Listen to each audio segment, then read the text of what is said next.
Hi, welcome everybody. Thank you for coming. My name is Becky. I do all of the kids and teen events here at Books and Books in Miami. I would like to ask everyone in the audience to please turn off your cell phones at this time or silence them. If you are live streaming or if you are watching us, and the authors too, yep. If you are watching us on the internet, you can call at any time through the presentation. The phone number is at the bottom of the screen, and you can get a signed copy by any of our authors shipped to you for free today.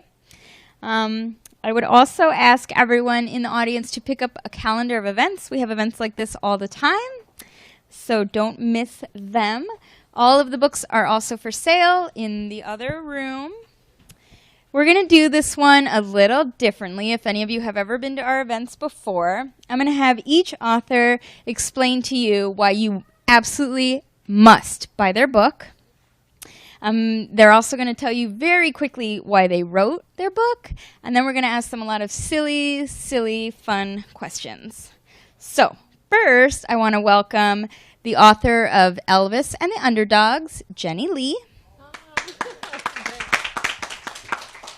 We're going to skip and go to the author of Stick Dog and Stick Dog Wants a Hot Dog, Tom Watson.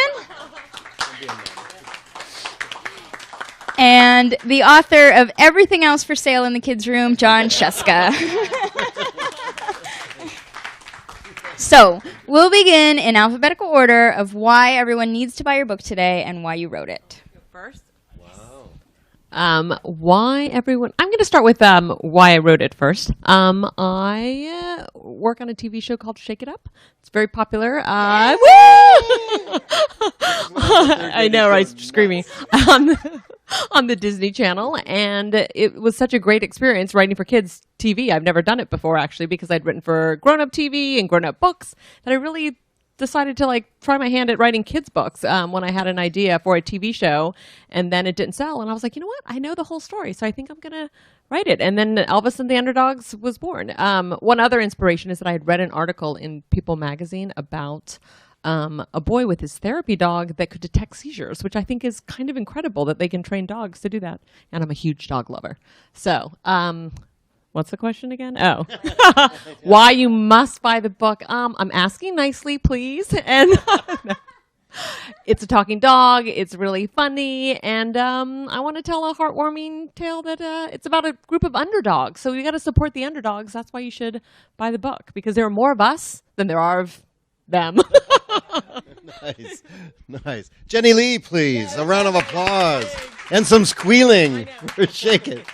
Yay. Well, yes, I'm John Sheska, and that's how you pronounce that name, which no one else can do, which makes me sad sometimes, but not really. And I like Jenny's method. I think I'll tell you where this book came out of. It's a collection of stories written by a bunch of other people, so I didn't have to do a whole lot of work, which is kind of nice. I'm the editor. I help collect them. And it's a group of books I got together to support a program I started called Guys Read. Because I taught elementary school for 10 years in New York. I have a bunch of brothers, no sisters. I came out of man world, and I went into teaching, which is kind of lady world.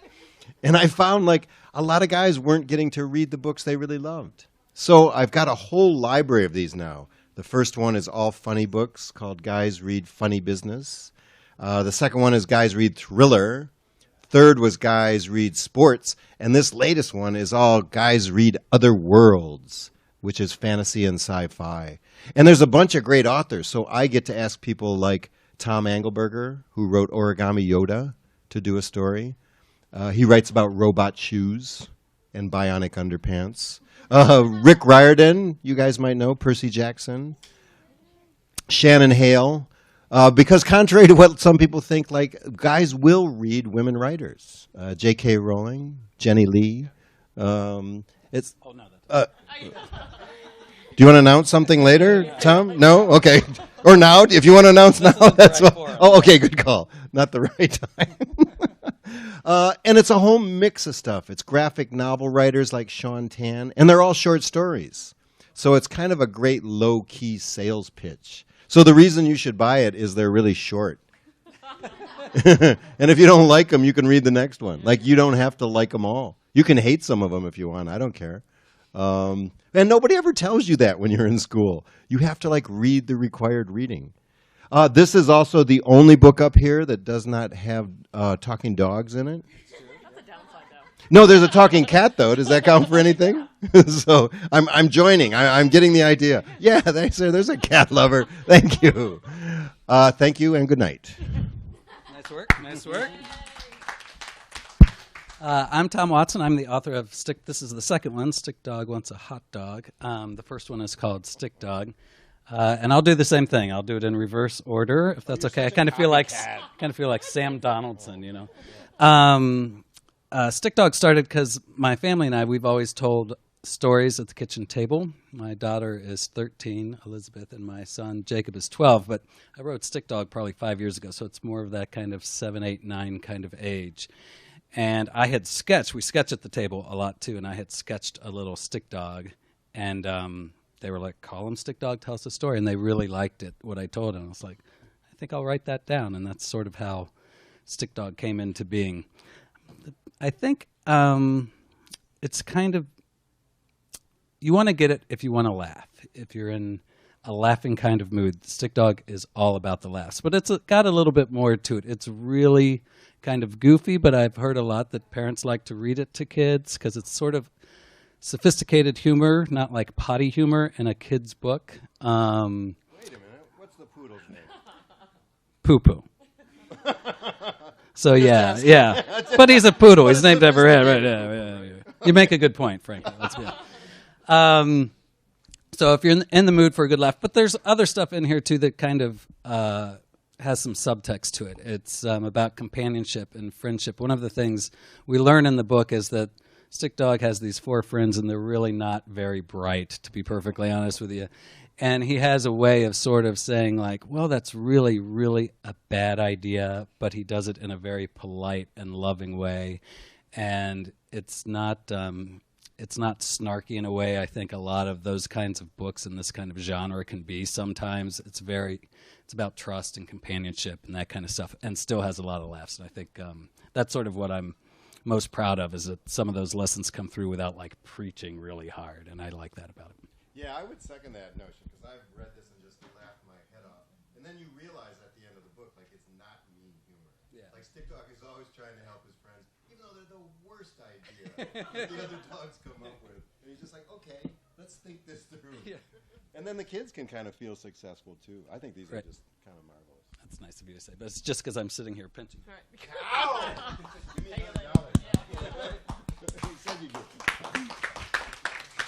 Okay. If you guys don't talk into the microphone, people on the internet can't hear you. Just FYI. And that's why you should come to the store for these. So now we're going to have some fun, so feel free to use your fun gear. What was the worst thing you've ever eaten and the worst thing you've ever smelled? Wow. Wow, I knew you were going there. That's a private joke we're not going to discuss right now. Worst thing I ever ate. I remember all the best things, interesting, which are all dessert. In terms of the worst, I would have to say I was really hungry once in Times Square when I lived in New York City, and I ran into White Castle, and it was a mistake because I really got terrible food poisoning.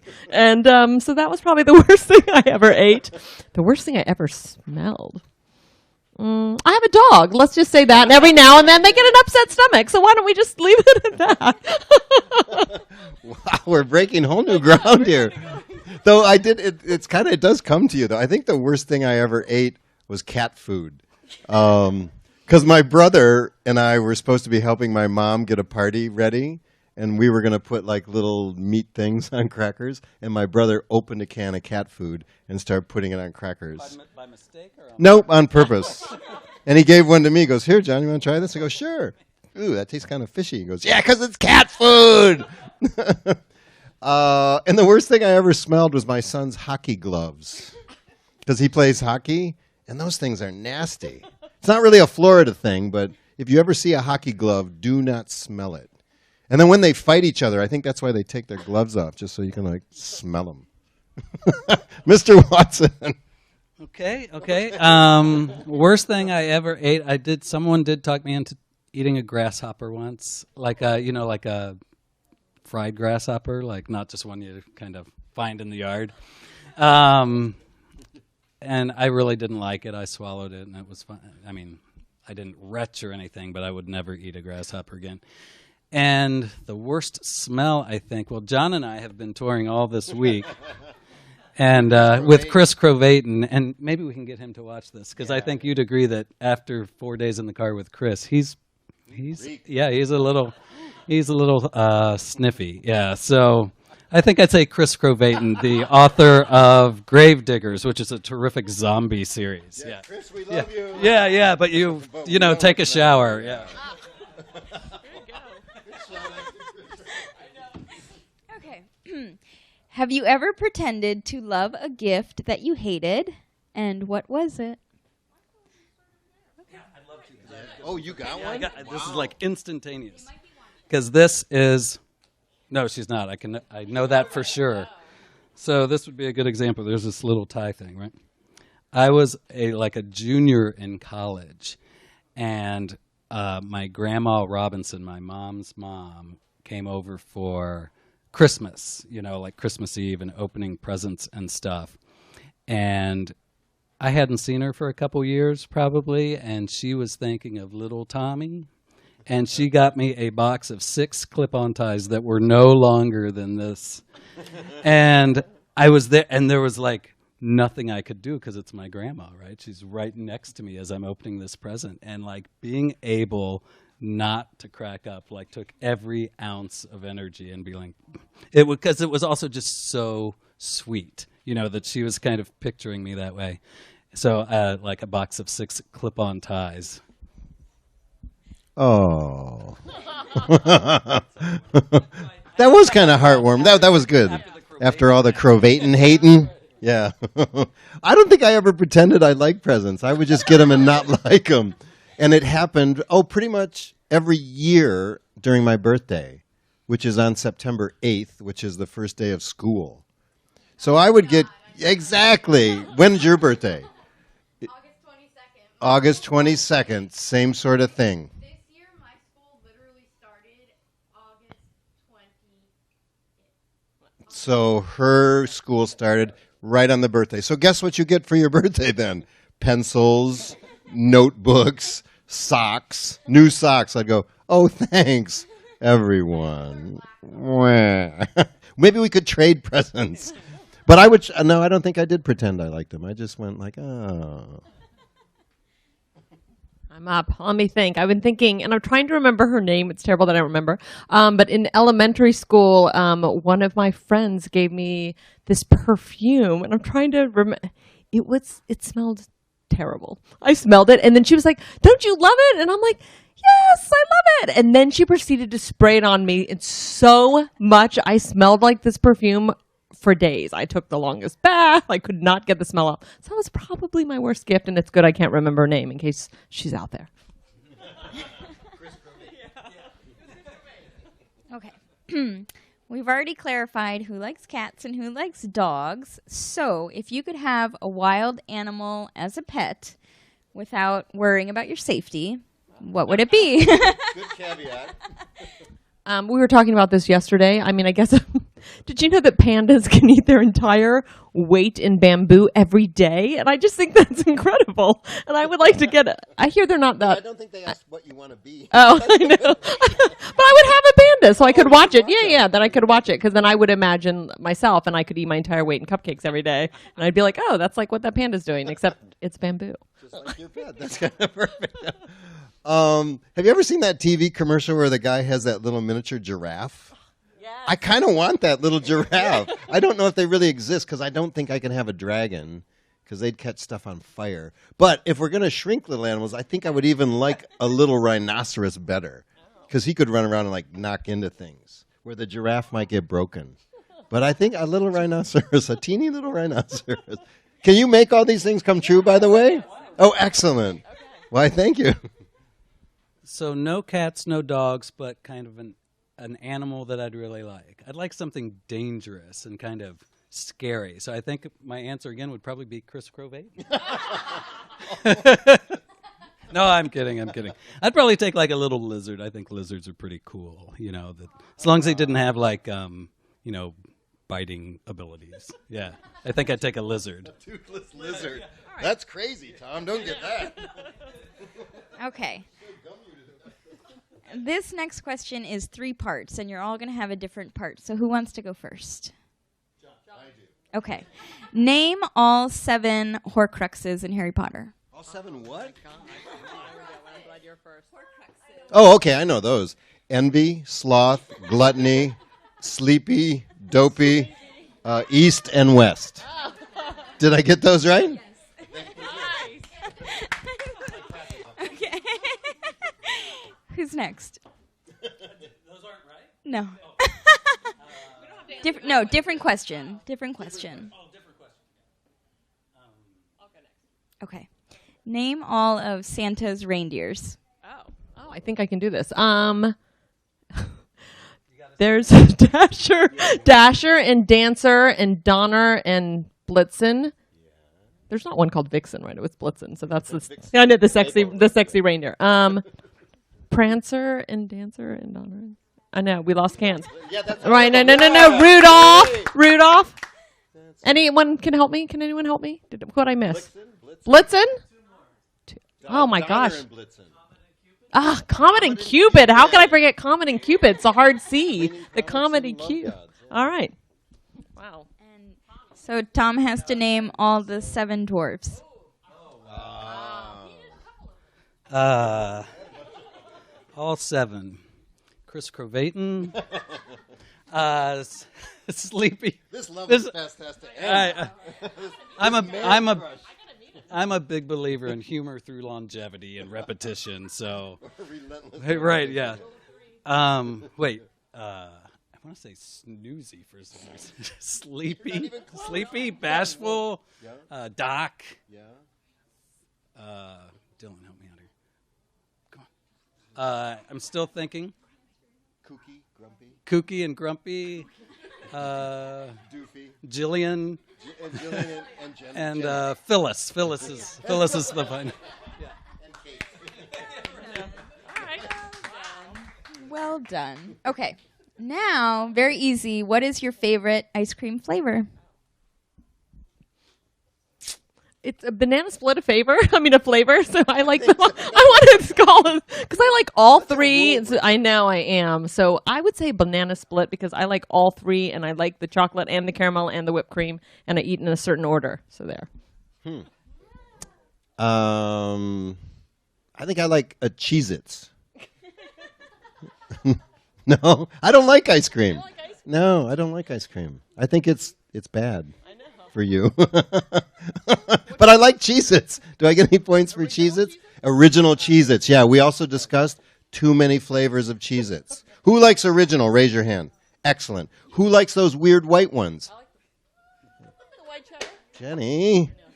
All right, a little. Okay, some people like those. Okay. Nothing wrong with that. The girl. Oh.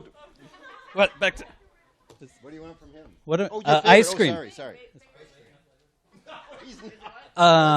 Actually, believe it or not, it's vanilla. I like vanilla the best. It couldn't be more boring, right? That's actually in the first Stick Dog book.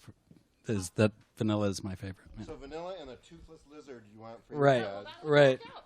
Yeah, because exactly, like on each side of the dish, like staring with their little eyes at each other. Okay, this next question has 3 parts. Your favorite superhero, your favorite villain, and if you had any superpower, what would it be? Who wants to go first? I'll go first. Okay. That's easy. I always liked Daredevil when I was a kid, so he's probably my favorite superhero. Villain, there's a Dr. Doom guy, I think, from Spider-Man. Yeah. I like that. I like Dr. Doom a lot because he was like, there was no messing around. It's like the world's going to end with Dr. Doom. You know, it wasn't like I'm going to rob a bank. The world is going to. And what was the third part? Superpower. Oh, you know, I heard. This is going to sound crazy, but I heard what President Obama's superpower would be a couple of months ago, and I thought it was so interesting. So I'm gonna steal President Obama's. And he said he would like to be able to speak and understand every language. And I was like, that's kind of cool. I never thought of that. Yeah. Or, be able to, invisible would be my second choice, yeah. Which is a lot like the first one. Wow, my favorite hero? Sluggo. I was going to say Tom Watson. I don't know if kids even know Sluggo anymore, but he's in that comic strip. He's just kind of a bald guy who doesn't like to work. It is. It was. And my favorite evil person I actually just wrote about, where the Washington Post asked me to write a piece on like the most scary evil person in kids' books. And it's the little old lady whispering hush. That's good. Because you know what? She's not even a little old lady. If you look closely, she's a rabbit. And she says she's a little old lady. And she's pretending she's knitting, but she doesn't have fingers. So why does she have knitting needles? And why is she sitting in that chair? And why does she want you to be quiet? It's terrifying. Yeah. And my superpower, of course I'd like X-ray vision. Enough said. That would be dangerous. Yeah, no. Okay, superhero. Well, if we can do cartoon characters, I would have to go. I'm a huge Peanuts fan. I love Charlie Brown. I love Linus is my favorite. Well, I mean, if we're going to go with Sluggo, I feel like Snoopy. I like Snoopy. All right, villain. Mean people. Let me think. I'll have to come back to that. My superhero power, I've thought about this a lot. I want to be able to go into a bakery and I could pick the freshest of all the donuts or the cupcakes, the one that just got frosted or it's like the freshest, because you always wonder. Yes, perfect, exactly. So I thought that would be a great Awesome power. Superhero power. The villain, I'll have to think about that. I'm going to get back to you on that. Wow, you have such a rosy view of the world. Chris Cobain is obvious. I know. Yes, you can. Yes, you can. Okay. Do you like your fries thin, crinkle, waffle, or steak? I think I mean, that's all I can have forever? Like just that one kind? Wow. Oh, that might change. Because I was going to say waffle fry, but I think it's trendy. I'd get over it. The Chick-fil-A waffle fry. I think I'll go skinny. I'll go traditional. Yeah, I was going to say all of them because I really love all of them because I don't eat ice cream. So I didn't pick ice cream. I'm going to pick all of them. It's a cop-out. Thin. Definitely thin. Thin, extra salt. Wow. Extra salt. Okay, you guys need to use the props. Oh. All right. If you had only one day to spend $1 million, how would you spend it? You want to start?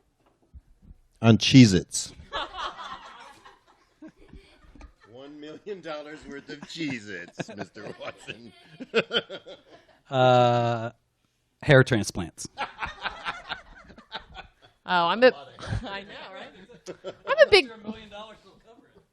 I'm a big shopper, so living in LA, I could definitely do probably $1 million of damage at like Barney's or Neiman Marcus, but I would like bring friends and then we could all shop because shopping's more fun with people.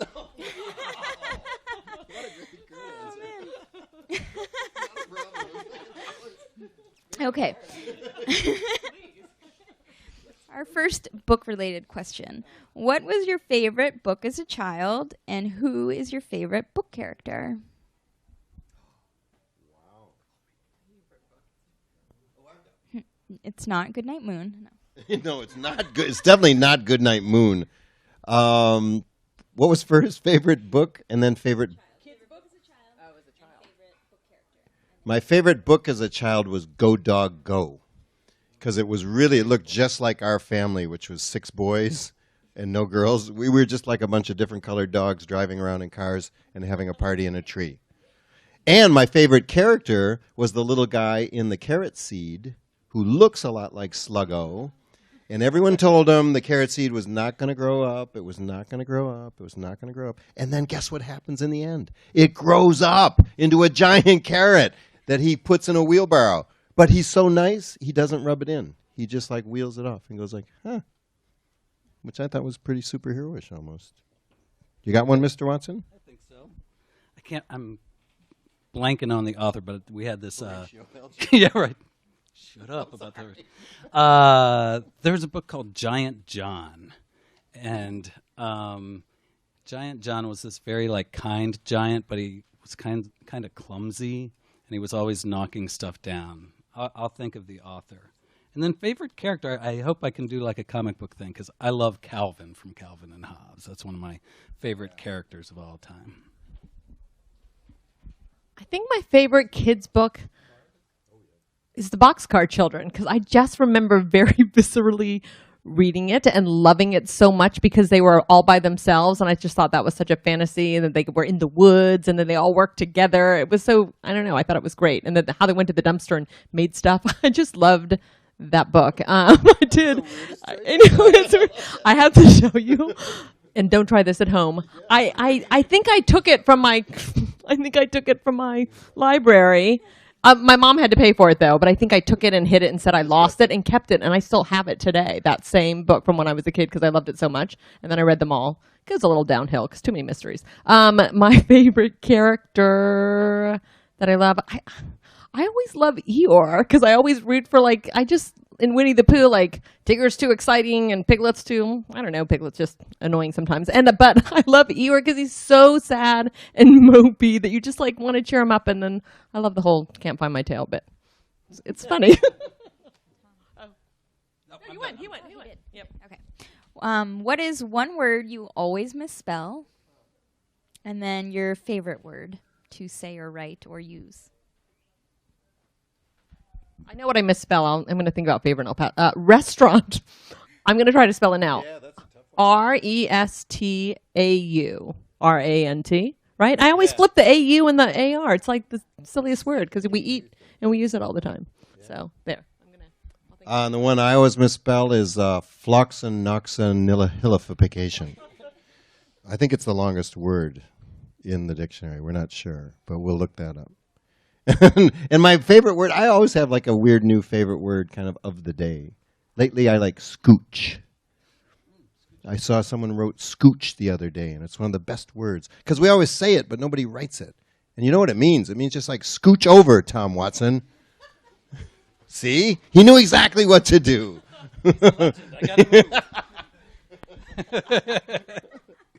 I always want to put a U in color. Like the British, I have no idea why. There's no explanation for why, but I go back to things. I'm like, why is there a U in there? I know how to spell it. And what was the other one?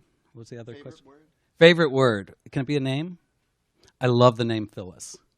It's always been my favorite. In fact, this is Phyllis, the raccoon right there. I've been dying to name someone Phyllis, and Phyllis is the raccoon in the second Stick Dog. So many dreams coming true tonight. Yeah, this is really good. Vanilla, Toothless Lizard, and Phyllis. I think I figured out my favorite. My favorite word is doozy, which is also the name of my dog, of that idea of it's a doozy. And I looked it up. I was trying to figure out, because I'm super nerdy, about where it came from. So there were two versions. One that it's a version of Daisy, back in the 20s, she's a daisy of a girl, and that it turned into doozy. But then the second one is there's a car, the Duesenberg. It was in Gatsby, in the movie Gatsby recently, and that doozy came from that because it was this very beautiful car that everyone loved. And so I feel I use it always in a script. And then when I got my dog, which is a Newfoundland, and I was oh, it's a doozy of a dog. What is one thing you know absolutely nothing about? Wow. How would we know if we don't know anything about it? Yeah, that's a very zen I know. question. All right.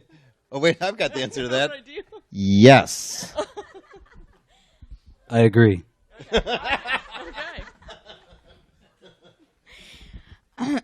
Excuse me. What is a lesson you had to learn the hard way? Oh, wow. So many to choose from. I know. What's appropriate in public? I know. The only question. Try to always wear underwear. Why you always have to steal my answers? I knew you were Yeah, right. I had a lot of trouble shooting free throws, and I was on the basketball team. So I was a good shooter like during the game, but I was like a complete embarrassment from the free throw line, which makes no sense. So shooting free throws. So I learned today that John has 5 brothers, and that seems crazy to me because I only have one brother. And the thing that when I was little, he used to, I realized, make me run football plays in the backyard, and then if I didn't catch the ball or I didn't run the play right, he made me run laps around the house. And you did? And I did it. And I was like, it's just such an odd idea. So you don't have to run laps if your older brother makes you run laps around the house. It was crazy.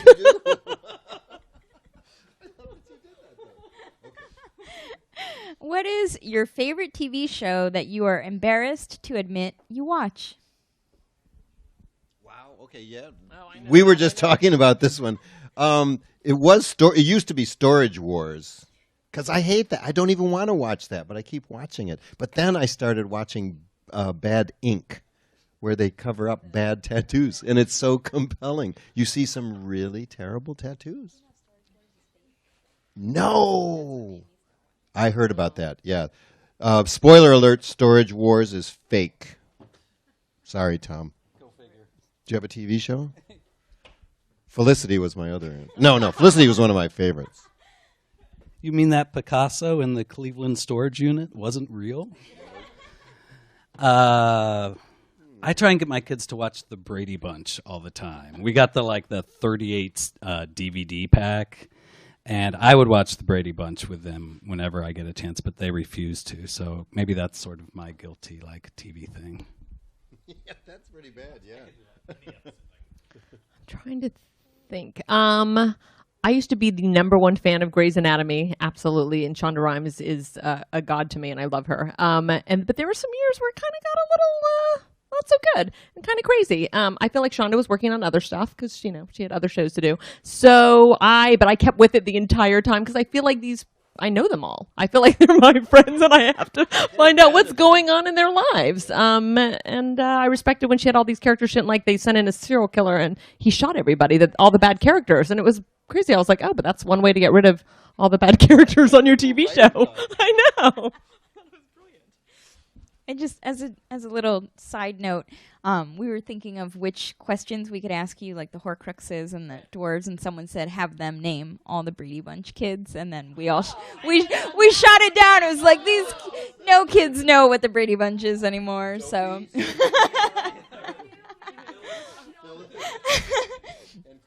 Okay, couple left. What do you think about when you hear the word orange?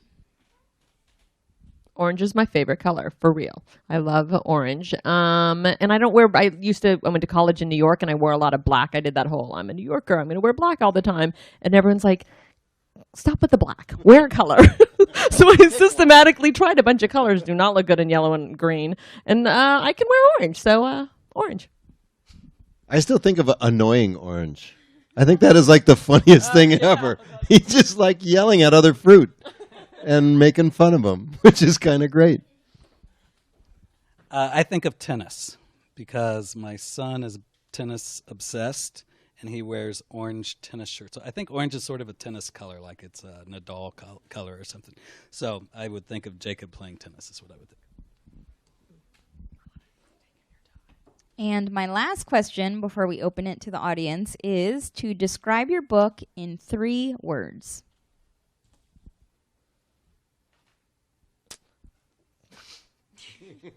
That doesn't count.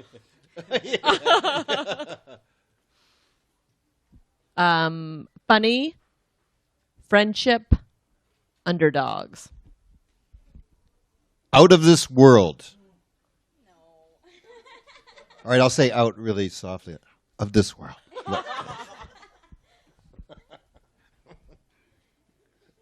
Strange, funny, goofy. Do any of you have any questions? There's none left. Now that we're all best friends, does anyone else have a question? If anyone has a question, please raise your hand and let me get to you with the microphone. Ma'am? My question is for Mr. Sheshka. From your experience with young. Is this working? Yes, it is. With children, which of your books has had the most impact, you think, on students, young children? Oh, wow. I don't know. Like, I've been publishing books for almost 25 years, which is kind of frightening. So it's probably True Story of the Three Pigs, which was the very first book, because I love hearing from teachers and librarians that they use it in their class and that kids write their own stories. It's just, it's still mind-boggling, but very cool. I'm surprised that when they said orange, you didn't think of Cheez-Its. And I didn't want to be too obvious. second of all, I think the Guys Read series is such a great idea. What would be the age range of the stories that are collected in the Guys Read series? Oh, it's for readers probably from about age 8 to 12 and even up.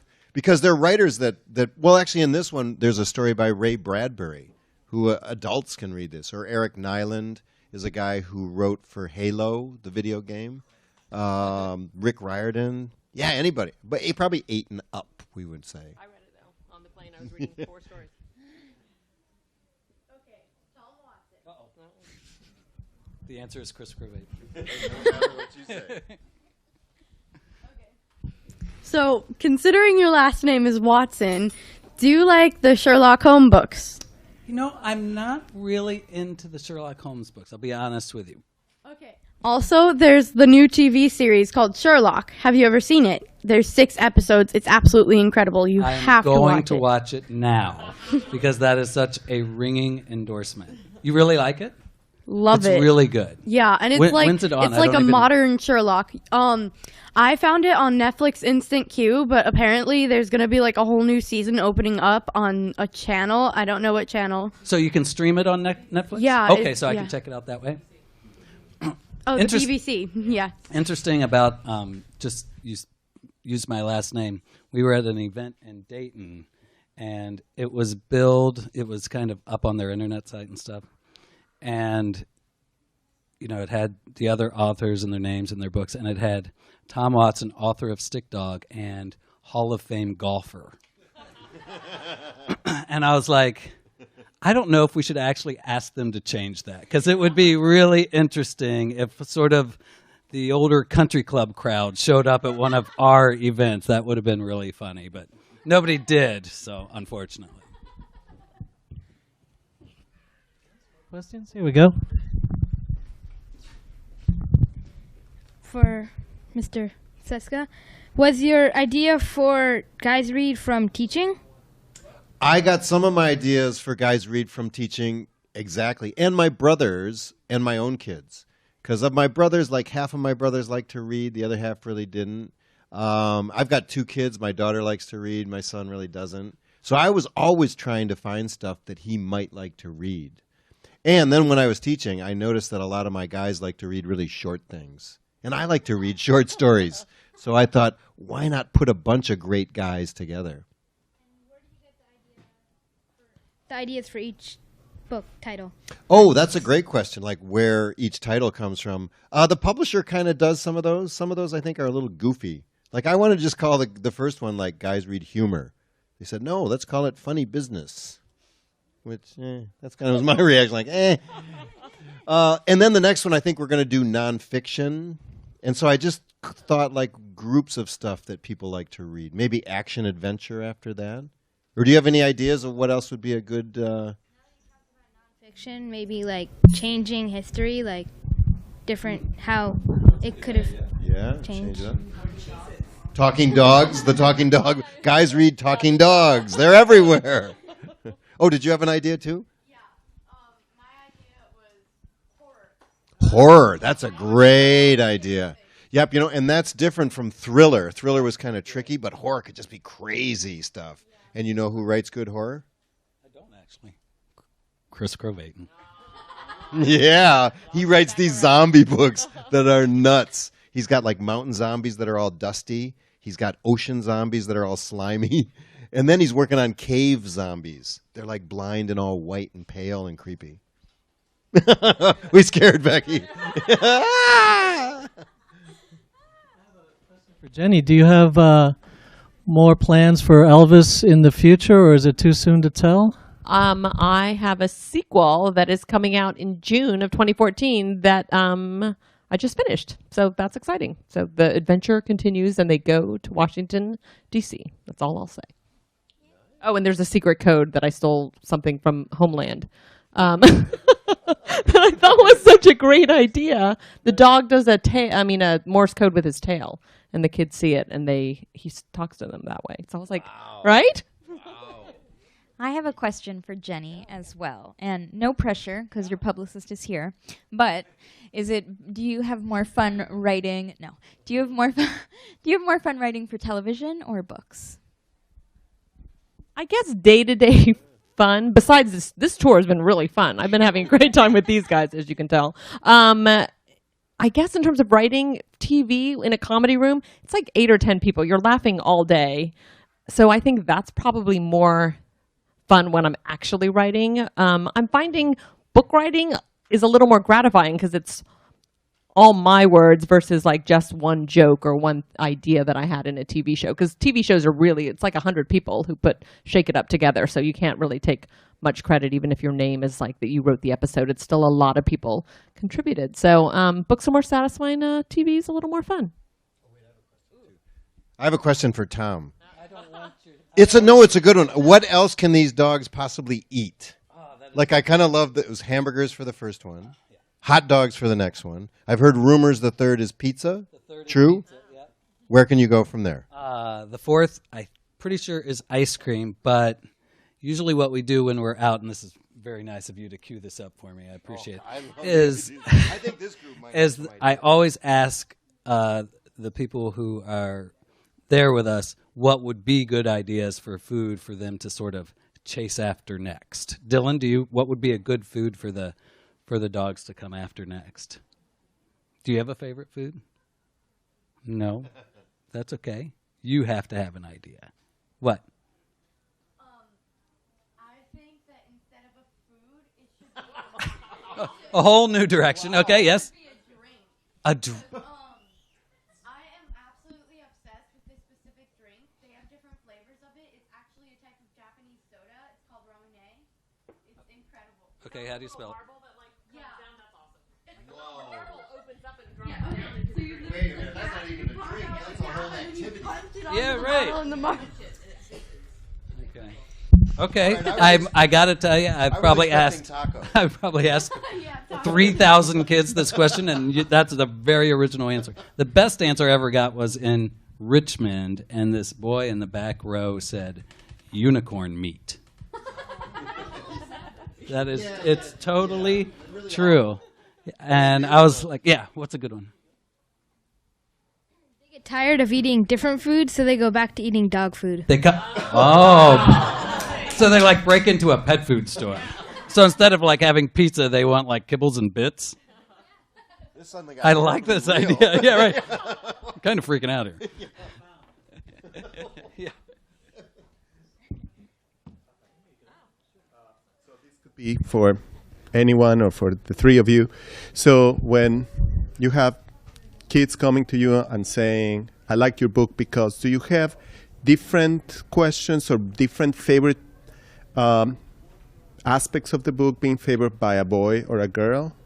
A boy would say this and a girl say something Well, that's else. actually a great question for the guys read stuff. Because I try to be very careful writing these and getting them out there for boys, understanding that boys like to read different things, but it doesn't mean that girls can't read them. And I try to make sure to tell people, like, we shouldn't stereotype books to say only girls can read this or only boys can read that. And I love, like, the characters who've come up, like all the kids who've come up and love Stick Dog. It's boys, girls, young, old, kind of everybody. And your crew, too. Yep. It's kind of a nice mix. So we like to find just, I think, those readers in the same way like a bookstore person does or a librarian.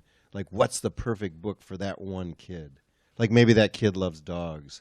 Or talking dogs. You'd have two books you like here. Or does a kid like funny stuff or serious stuff or Japanese drinks? Right. Like, what do you... Or Jesus. That's a great kid, whoever that is, man. I love that guy. What do you tell people, Tom? Yeah, right. I don't know what I'm talking about. Okay. Well, I don't really get a real big like gender difference, but I sort of get an interesting younger versus older. I'm kind of finding that this kind of stretches the, I think it says 8 to 12 on the back, but I get a lot of comments from like, 6 and like even like teenagers sometimes. And I think the younger kids like it. They want to find out if they get the food in the end. They're sort of following the adventure. And the older kids are kind of getting kind of the stick dog humor, which is a little more sarcasm and self-deprecation. And I think maybe the younger guys are not getting all of that, but they're just loving the idea of the quest, the epic quest for a hamburger, So I like that it's sort of hitting on two different levels that way. And I kind of see that just in age, but not really in girl versus boy or whatever. Is it wrong that I love Karen? She loves you. That's great. She's one of the dogs in the book. She comes up with the worst ideas.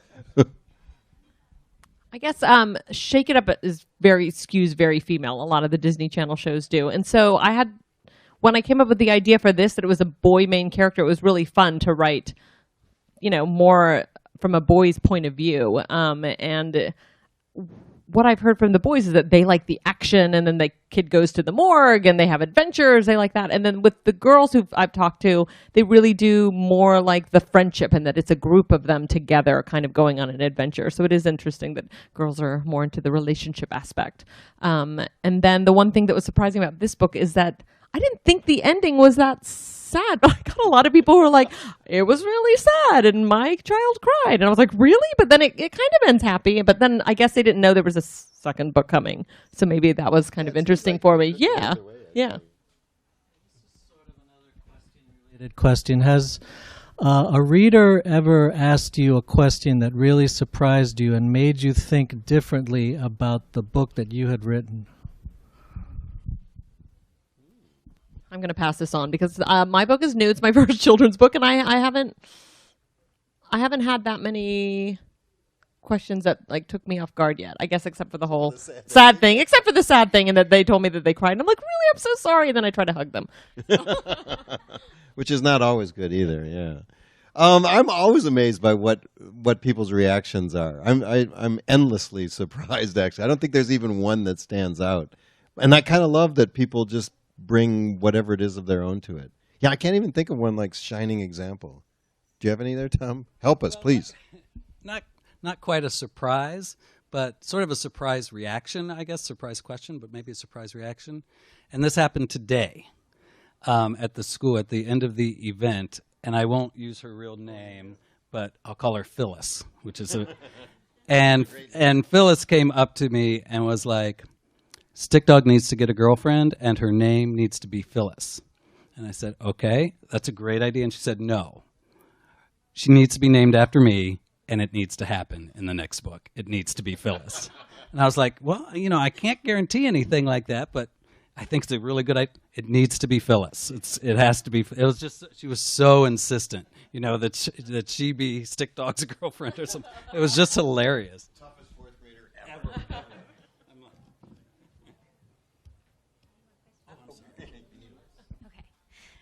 First of all, if you do decide to have Stick Dog eat dog or cat food, I think you can ask John what that was like.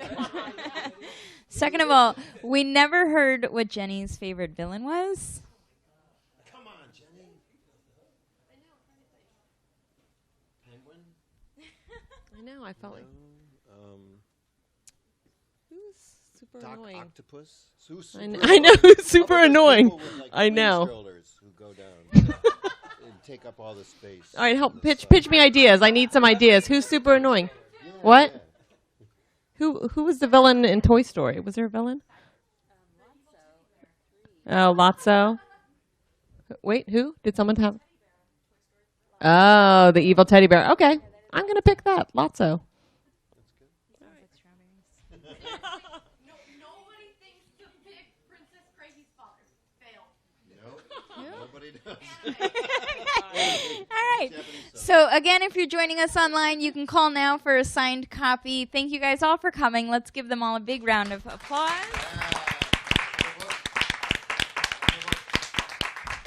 They will be signing now. All of the titles are in that room right there for sale, and everything else John has written is on display in the kids' room. Thank you.